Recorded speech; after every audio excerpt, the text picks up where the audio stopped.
chicken sandwiches. Can you prove it? Made from Chick-fil-A. I got the receipts. Where? So Pull up one. Pull up one. right, you sound like Whitney. All right, so we're gonna start off talking about Ti. So there's this situation where Ti says something like he checks his daughters, and Okay. it's killing the internet right now. Wait. So talk to me about what's going on. Let's start with you, Cheyenne. What have you heard about this whole Ti? Apparently, he goes with his daughter to the GYN to make sure her hymen's intact every year. Now, is this like a real thing? Like, did he actually say like, "Hey, this is a thing I do"? Like, because I don't know. I'm not familiar with. I mean, I heard about the story, but I didn't really hear anything actually. I just heard a lot of the buzz. I've seen it all on Facebook, but I have always a first opinion about things when I first see it. And you know what? So be it. I think so be it. Let him go. She's under the age of 18. Oh no! Let her go. Oh Let her no! go. She's under the age. She's under the age of Hey, watch this. 17. Cheyenne, what's Let your it last go. name, Cheyenne? Oh, I can't. That's my government name. I can't give you I mean, that. we got all the rest of the government names out here. Wow. I'm different. Because that's a little different. The reason I'm at, huh? Bitch. Bitch. Okay. Did that mean did your family come through the Middle Passage or y'all immigrated? See, that's why I couldn't tell you that because that's not really. You know what I'm saying? I'm not trying to. I mean, So you're just really asking, are you African American? I'm very African American. Okay, let me explain why I'm asking this Very question. African American. Did you go to school in Newark? No. Where did you come? What city? You're really asking a lot of I went to information. school. You're like doing interrogation right now. By asking somebody what city they born in. Everybody knows I'm from Baltimore. I mean, and we don't have nothing to celebrate at all. Our mayor is on the run. Okay, we have nothing to celebrate. So I was asking that question. I was asking that question because how many of your classmates can say that their daddy ever went with them to anything? Well, I think he's. That's my point. I think he's being protective of his baby girl. That's right. He's in the industry. There are a lot of vultures in the industry. We're always complaining as a people that there are vultures, sexual vultures and predators in the street. That should just happened to R. Kelly. Come on. So Cheyenne girl, listen. I feel like he's taking that extra step.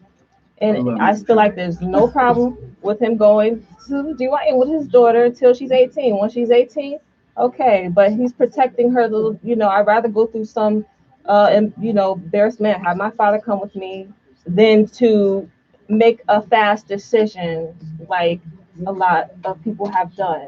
I'm with Cheyenne. Listen, I don't have nothing to say. This quick because this segment over. wow, interesting. So like I don't have any kids. I don't think that would ever be a thing I would do in terms. I'd have lots of conversations about. Number one, if you listen to the interview.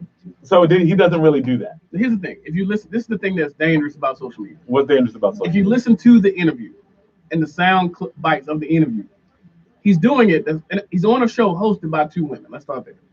Okay. And the way he's talking about it in context of protecting his daughter, number one. And number two, he starts off by telling a joke like, for example, when my daughter had her 16th birthday, we threw a party. It was gifts. She was showered with gifts. She had all these things, and I was so excited, and I let her do all of this. And then I put a letter on her bedroom door that said OBGYN 9:00 in the morning tomorrow. So he's framing it like he's telling a joke. And he tells a lot of jokes. And again, you can't get when somebody just puts up a click, some clickbait, and says he said that, doesn't really get the verbal reality of what was said. That's number one. So what you're saying is that the entire thing really is just people really trying to click for things. When first, what Cheyenne was saying is that, T.I. is a parent who's active, and he's also a parent who owns strip clubs. Amen. And so a parent who's active with daughters who also own strip clubs. Let me also. And Cheyenne's like, that's protective. Let me also. You were like, he actually didn't even say that fully. He was joking about it. What if he don't trust his family around him? Well, here's the other thing. What if he don't? What if there's people that. around that he just don't trust? What if? Let's also, because see, here's his the thing. Posse, what if you know what, Cheyenne? You getting the realest award in the world. The majority of people who are sexually assaulted in this country as children are assaulted by people that they know. Who are around them. Yeah. Okay. Right. Now, if T.I., if his daughter, like many other artists, right, have come out that the kids have said this guy is not active in my life, he don't care about me, we would be killing them the other way.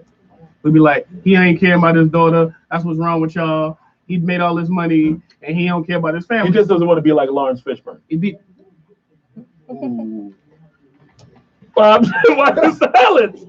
Whoa, what? I'm just what? I mean, Lawrence Fishburne probably wasn't a great dad. Like I hear that he had some, some parental issues. Okay, so if y'all don't know, Lawrence Fishburne's daughter was a member of the adult industry, and he found out about that via like TMZ. All right, Wow. so moving You on. need extra protection in the industry. Listen, I'm also just like he got to know. You So, would know so that. Sharon, you were like in the industry, extra protection. Extra protection. He could be on tour. Could be predators around his daughter.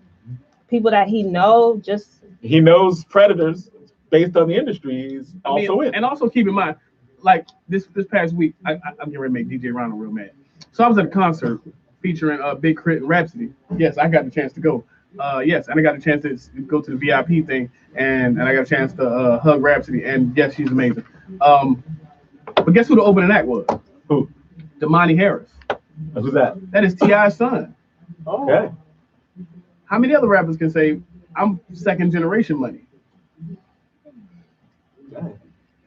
Now, I was, and this, and now, the do you reason think do you think that he checks his son in the same way in terms of well, men are abused? He had right? well, number one, he had a conversation. He had a like boys are abused, and there's older women all the time. for sure, and he has rap lyrics about that. But he had a conversation with his son where he was explaining to his son like, so I'm your daddy and I'm rich, and so you have lots of things, and you drive around in my cars and you do all these things. Do you understand what it means to be a black man? Do you know what this means? Do you know how people gonna look at you? Do you know how vulnerable you are? He had this conversation on television with his son, and how vulnerable he would be to all sorts of different kinds of violences. And it's also funny that like clickbait. If this many black people supported T.I. when he boycotted the most popular restaurant in Atlanta, What was that? It's a restaurant called Houston's. Oh my God, you and your chicken. Sound like Popeyes. It was called Houston. He was so bad, Cheyenne. I've been with you all night. Here you go. Right. Well, I'm just saying. She knows he likes his chicken too. I don't know what I'm talking about. Whatever. You know, never you're had lying. chicken in my life. Anyway, moving on. Shoot. Matter of fact, you get chicken everywhere we go. It's not true. You get fried chicken sandwich from Tops. You got fried chicken sandwich from. You got. You go to Tops. You got fried chicken. Whitney. As you know, that's how much you like chicken. You make a Whitney answers at Rutgers. When you're trying to, it could become a hearsay. If you're like, it's he said, she said. If you don't want to be like a chicken crackhead, you don't make chicken crackhead answers. you give me chicken crackhead answers. I'm biting off of Jamie Foxx. Yeah, no, but here's what happened. So there's a restaurant Houston's in Atlanta, and a black woman was physically assaulted. Oh wow! By some of the people who worked there. T.I. boycotted the place. Do black people support that? Nope. No. I didn't even know the answer to that. Didn't know. Man, I didn't even know. There you go. So if you say, do they have chicken? Listen, D.L. Hughley's whole thing. That's why they had chicken. They had fried chicken sandwiches. D.L. Hughley had a joke. He said America's job is to give every prominent black man an asterisk. Fair enough. Oh, he might be a great singer, but he a child predator. True. He an activist. True.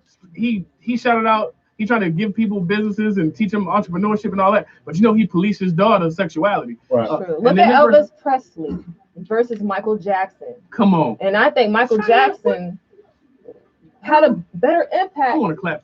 Let's get a round of applause for Cheyenne.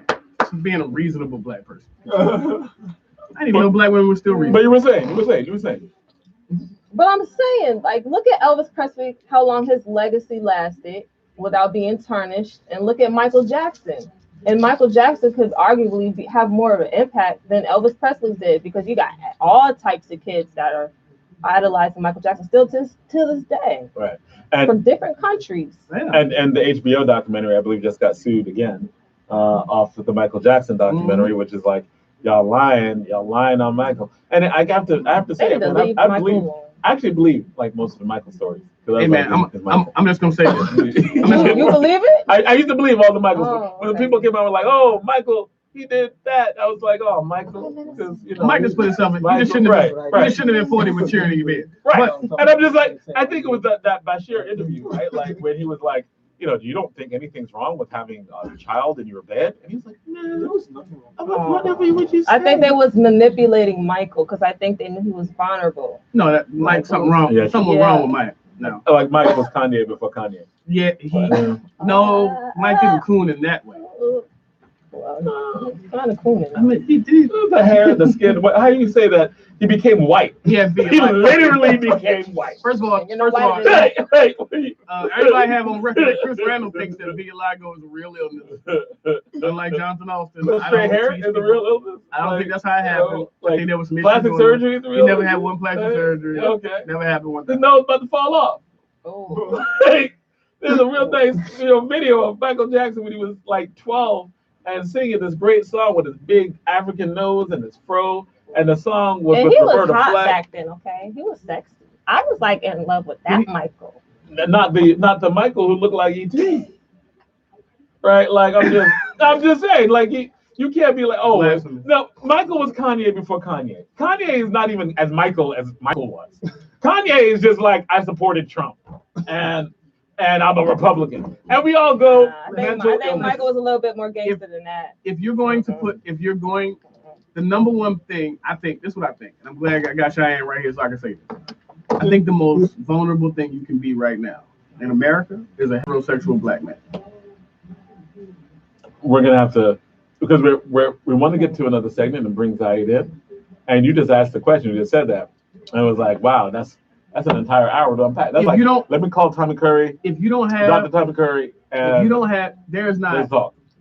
The closest thing you get to a support group, if you're in that demographic, is a Nation of Islam.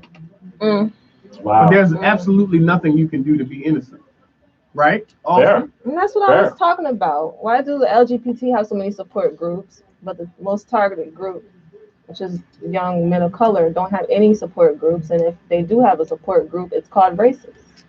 Fair. Because or even sexist or misogynist. Why you have these black men together? The closest thing you can do. Listen, I feel like everything that I say can either get me kicked out of a place that I am or accused of a crime I did not commit. Like T.I. is literally getting punished for being too caring of a father. Would you say that R. Kelly get the punishment? Because I got to keep going back to R. Kelly. Yeah. Would you say that he got the backlash that T.I. did? Well, from women. Well, this is what I would say. This is what wait, stop it right now. I was like Chris Randall. This is what I would say about R. Kelly. If R. Kelly was a woman, and R. Kelly's relative was on a nationally syndicated radio show, and said that when R. Kelly let's say it's a woman, right? And the relative comes on and says when she was 7, our 19-year-old sister, our 19-year-old brother was sleeping with her when our mother was working, and she developed this unhealthy relationship with men, and then as a result, she started doing all these other problematic things. I'm not saying that she would be deemed innocent, but there would be a whole different conversation about the reality. You know why? Because y'all men would be like, send her my way. No, we wow. All right, everybody, I'm off the Cheyenne train. Cheyenne's wow.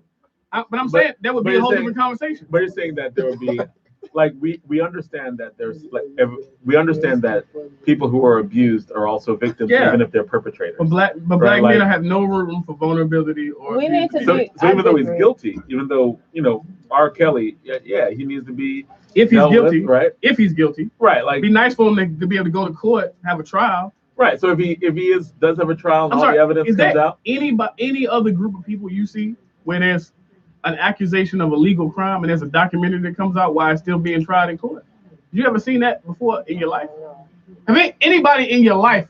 All right. So name any other group. But as I said before, no, everybody, we can't move from that. Name any member of any other group outside of being a black man, where you can have something happening legally in the court, actively about a particular incident, and there's a documentary being played about it. Can we know anybody? That is true, but we have reached the end of the segment because we are trying to get Zaid on to talk about #BeAFreeNegro last thing, right? So So Hashtag, can you be a free Negro? right. I mean, and what you're saying ultimately is that yes, if you were a black man, we know what has been happening since the beginning of this country. You don't really have any rights. It's just a facade of rights, right? That and it's not real. So we know that anyway. That Right. happens, right? So and what you're talking about is It's just like a the manifestation OJ. of that. It's like the OJ situation where nobody really cared if he was right or wrong. We just wanted to see the justice for once. Remember? Hey man, Oh, in terms of just him getting off, and the reason why everyone clapped and and just was for the record, Right. like, yeah, because we didn't really wasn't one or the other. But OJ did not do that. I don't believe he did He it. was not guilty. But so Luke- I'm Thank just you saying so we're much. we're going right to the end of the OJ segment. not We're guilty. starting to the next one, and OJ's not guilty. Yeah, never. All right, so he Free was OJ. he was Is he George was Zimmerman he's guilty? up- he was acquitted. He was The he was glove acquitted. don't fit. Right. You must have. He did acquit. Shout out to Johnny All Cox. right, Give a so- round of applause, Johnny Cox. So thank you, right, very much for this segment. DJ Rhino, we're gonna go in and we're gonna go out for just a small thing about talking about Harriet Tubman. So we're gonna go in for just a minute, and then we're gonna bring Zaid back in, and we're gonna talk about the movie because, there's a lot of controversy around that too that we're gonna put in. So, well, DJ Rhino, you ready? All right. Oh my God.